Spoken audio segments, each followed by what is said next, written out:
ஏய், என்னல தோசை அப்படி பிஞ்சு கொண்டு வந்திருக்க? இது எப்படி சாப்பிடுறது? எங்க அம்மா ரவுண்டா மொறு மொறுன்னு தோசை கொண்டு வந்து கொடுக்கும். ஓ அப்படியா விஷயம்? சாப்பிடறதுக்கு நல்லா இருக்கு. இப்படி பிஞ்ச தோசை நாங்கெல்லாம் தின்னவே மாட்டோம். இப்படி சுட்டு கொண்டு வர வெறுப்பா இருக்கு. இங்க வர இப்படியா? போ போய் ரவுண்டா தோசை பிய்யாம சுட்டு கொண்டு வா. தோசை சுடுறதுக்கு மேல வலிக்கும் போல. 5 minutes later. இப்ப எப்படி சுட்டு கொண்டு வந்திருக்க? எல்லாம் அந்த இடத்துல காட்டினாதான் தெரியும்.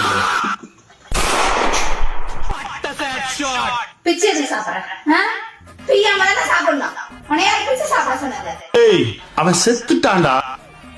அப்படியே உங்க அம்மா ரவுண்டா தோசை சுடணும்ல, ரவுண்டா அப்படியே எடுத்து வாயில திணிக்கிறீங்க.